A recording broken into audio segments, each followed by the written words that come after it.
So hello guys, welcome back to my YouTube channel. तो आज जिस टॉपिक पे हम डिस्कस करने वाले हैं वो टॉपिक है how to read the blank chart. जो ब्लैंक चार्ट होता है एस्ट्रोलॉजी में, जो अपना काल पुरुष की कुंडली होती है, उस चीज़ को हम किस तरीके से रीड करें और किस तरीके से विदाउट प्लैनेट्स उस चीज़ को आइडेंटिफाई करें। ये एक बहुत ही बेसिक कंसेप्ट है। ये कंसेप्ट मैं बार बार यूज़ करता हूँ अपने प्रेडिक्शंस में, बिकॉज आप समझिए कि अगर समझो 9 प्लैनेट्स नहीं है अगर हॉरोस्कोप में, और उसके बाद अगर आपको फिगर आउट करना है सिर्फ चार्ट से कि ये चार्ट का मीनिंग क्या है, और ये एक सिर्फ आपको लग्न बता दिया, फॉर एग्जांपल आपको बता दिया कि ये जेमिनाई लग्न है या ये पाइसेस लग्न है या एक्वेरियस लग्न है।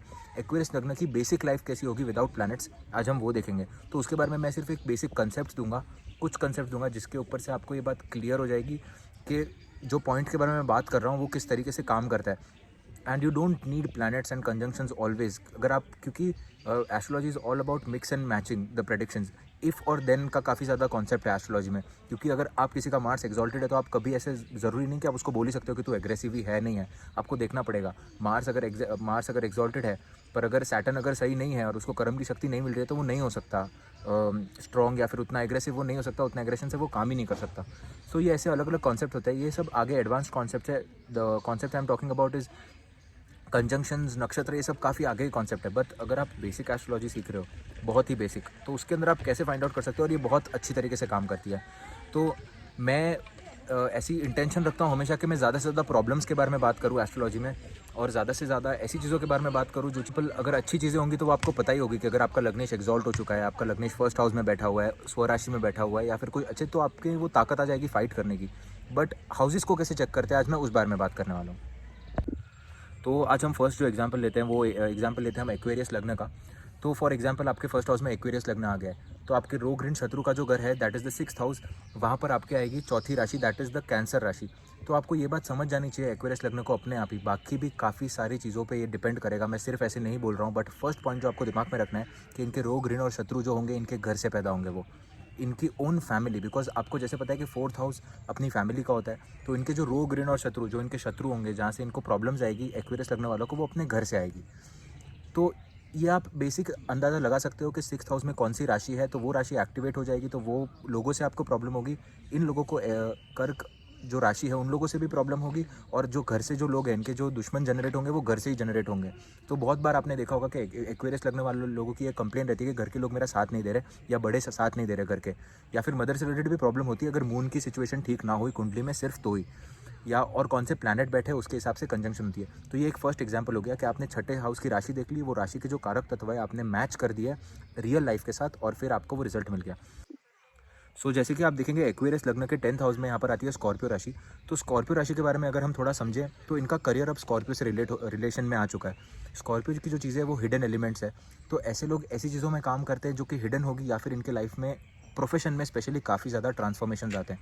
दिस इज़ बिकॉज ट्रांसफॉर्मेशन एक पार्ट है स्कॉर्पियो का, और स्कॉर्पियो 10th हाउस में आ गया तो प्रोफेशन में ट्रांसफॉर्मेशन। अभी यहाँ पर कोई भी प्लैनेट बैठा हो, वो प्लैनेट के साथ आपको कारक तत्व मिक्स करने हैं राशि के, और फिर आपको उसका कॉन्सेप्ट का रियल कंजंक्शन या जो भी नक्षत्र में फिर आपको उसका रिजल्ट देना है।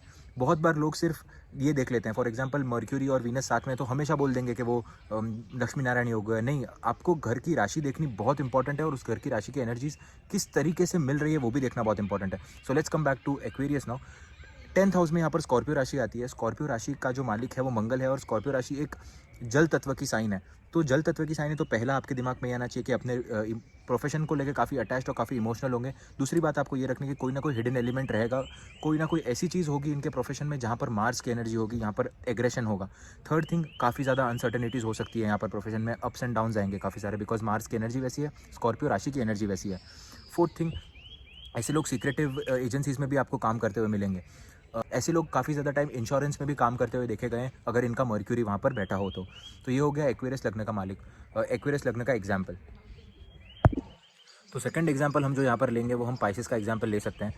तो अभी आप ये पाइसेस एक राशि को सिर्फ एक तरीके से समझ लो कि पाइसेस राशि कौन सी चीज़ों को डिनोट करती है। तो फर्स्ट थिंग जो पाइसेस राशि डिनोट करती है वो है फॉरेन लैंड्स को, आपके लॉसेस को, आपके जेल को, जो भी एक्टिविटीज़ होती है जब आप हाई होते हो, जब आप दारू पीते हो, या जब आप कोई भी इंटॉक्सिकेंट्स आप लेते हो, जब जो आपकी हाई की जो स्टेट होती है that is also represented by Pisces.